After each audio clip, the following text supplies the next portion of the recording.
Good morning. Thanks for coming by here today. I just want to give a couple of updates of our progress and also give some information. Currently, right now, our primary focus is obviously the respectful and accurate identification of all the recovered remains and bodies from there. We can now confirm that we've identified 6 of the 24 bodies that were recovered, and those families have been notified of that.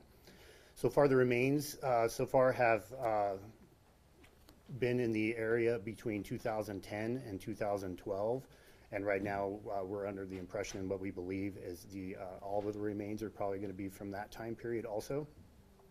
The fact that these bodies are more than a decade old, and that the record keeping of the Davis Mortuary is all paper-based, and so we're still doing manual reviews. All that is kind of slowing down the identification.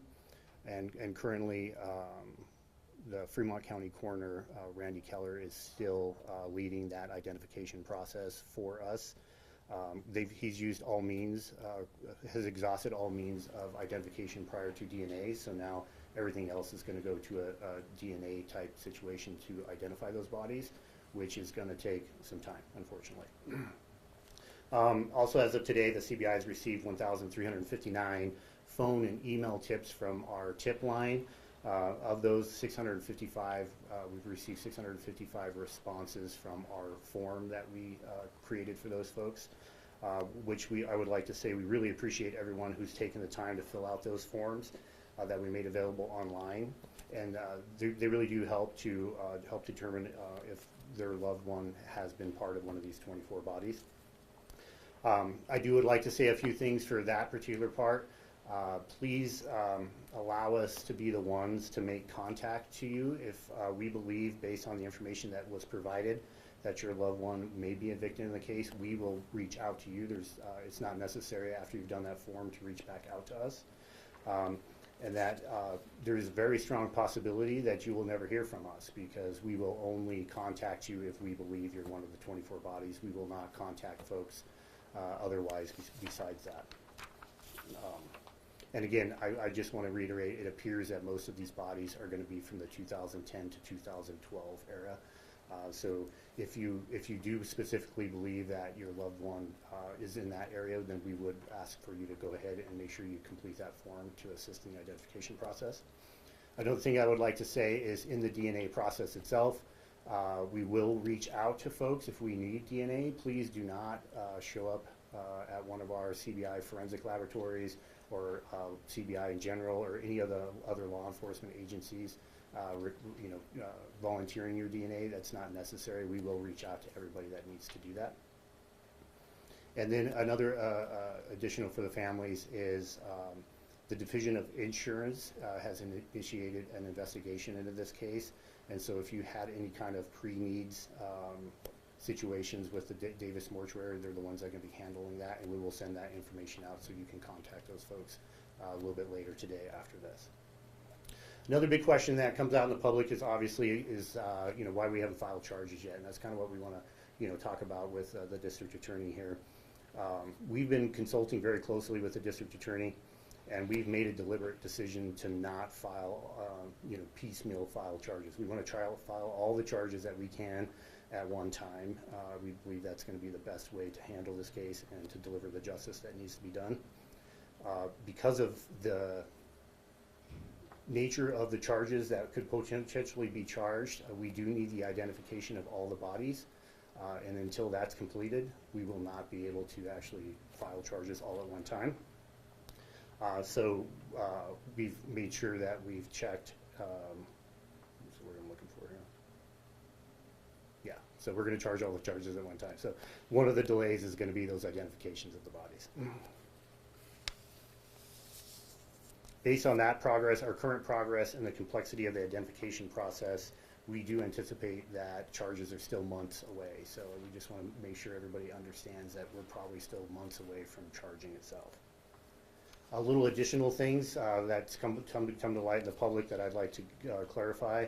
One of them is the Freemasons. The Freemasons do own the building that Davis Mortuary is part of. They are not part of the investigation. They've had nothing to do with it. And they just merely been landlords for the Davis Mortuary. Brian Cotter himself He has resigned as the Pueblo County coroner. However, he has not relinquished his license to operate a funeral home. The revocation of that process is handled by the Department of Regulatory Agencies, DORA, and we understand that process is currently in motion. And in the meantime, we are in contact almost weekly with Mr. Cotter's lawyer regarding the criminal investigation. Another thing that I do want to comment on is the comparison to our Penrose case that CBI led, the return to nature case. Unfortunately, because of current court orders and current court proceedings, I can't talk about that case or make any comparisons to that case, but I will say that every case is unique and different, and this one is unique and different just like every other case, and so this one may take longer or less time or any of that kind of stuff. So there's really not even a good way to even make that comparison, if that makes sense.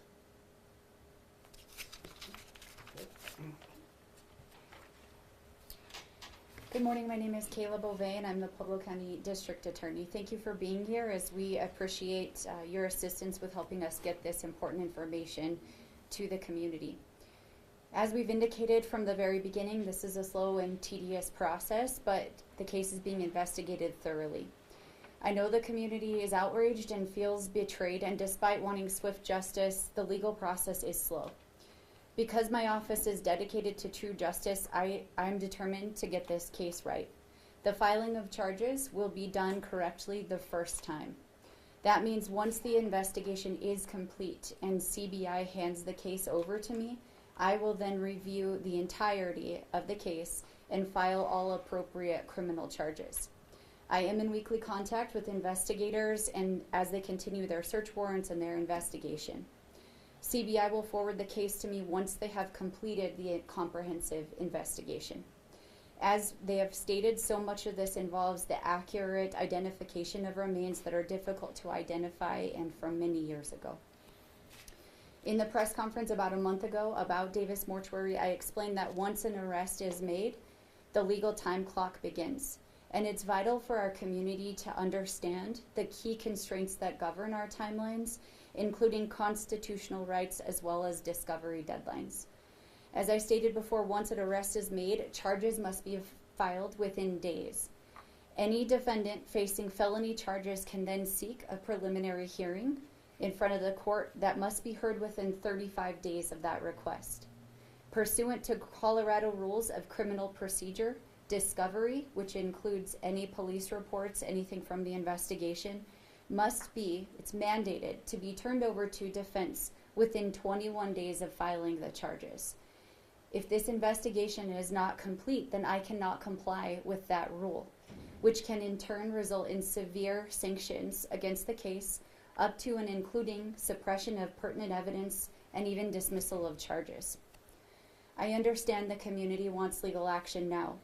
We are being as transparent as possible when we tell you this complex investigation and identification process means that we are months away from reaching the state where charges can be filed. It's not possible to predict an exact timeline at this point. Please know that we are committed to building the strongest case possible. Once CBI finishes this investigation and turns the case and reports over to my office, I will review the entirety and again, file any and all appropriate criminal charges at that time. I cannot act until the investigation is complete because I will not risk violating constitutional, ethical, or legal rules. Again, we ask for patience with the process so that this case can be handled correctly and we have the best case to put forward to the court. We owe that to the victims' families, and to our community. Thank you. Thank you, Kayla. I'll try and identify who might be most appropriate for the questions, but we will open it up for a handful of questions if you want to start. Yeah, this has certainly been a long process, it sounds like, of identifying remains, 6 out of 24. Is there a world in which you can't identify certain remains and you file charges at that point? Kayla, I'm going to let you tackle that. Sure.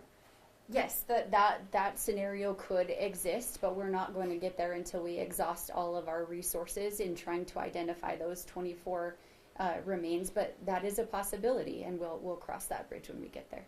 And this might be better for you. As far as now that they're beginning the DNA process, can you kind of explain for the general public, does this mean they've already looked at things like dental records?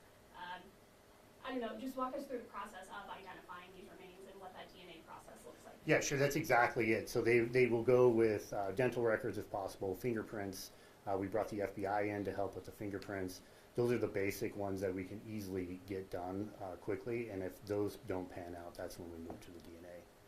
So dental records and fingerprints have already been looked at. Correct. With all 24 of these. That's correct. Yes, that's all been completed. Public Chieftain? And you guys mentioned in the press release earlier today that you guys hadn't questioned either Cotter brother yet because they've retained legal counsel, and I guess if you could just explain why that's a barrier and why you believe that would be counterproductive at this point. Clint? Or Caleb, you want to do that? Sure. Every person has a right, a constitutional right to remain silent, so they don't have to speak. That is their decision. That is their right. And so we have to abide by that. So if they choose to exercise that right not to speak to law enforcement, then that's their right, and we cannot violate that. So they've specifically said that they did not want to answer questions at this point. They didn't specifically said, but their lawyer, once their lawyer makes contact to us, then everything we do has to go through their lawyer. Right. We can't even directly contact those folks. Yeah. Gotcha. Yeah. With charges in our own arrest being months out, or months away from right now, what are authorities doing to ensure that the Cotter brothers do not become a flight risk? Clint, you want to talk a little bit about that? Sure. Right now we don't believe they're a flight risk. I mean, they're been in the community a long time. Their whole lives are here. They've been business owners here. We don't believe they're any kind of a flight risk. I mean, we don't have ankle monitors or anything like that, but we don't have any indication that they're a flight risk. Plus, we've been in contact with Mr. Cotter's lawyer almost on a weekly basis, so I don't see any issues with that. Do you know if they have passports? I don't know, no. In the green? What about the jars of bones and tissues? Do you guys know, are those part of those 24 people, those bodies, or are those different individuals? Clint, if you can provide a little clarity on that. Yeah, we found a lot of stuff there. Obviously, the 24 bodies were all whole bodies. We believe right now we're still looking into those other things that we found there. We really don't have an answer for that one just yet. Just to piggyback off of that, I think you guys mentioned one of the things, jars of tissue. I guess I was just confused by what that meant. Like, were we talking about ashes, or are we talking about like physical flesh, and what's the purpose of that?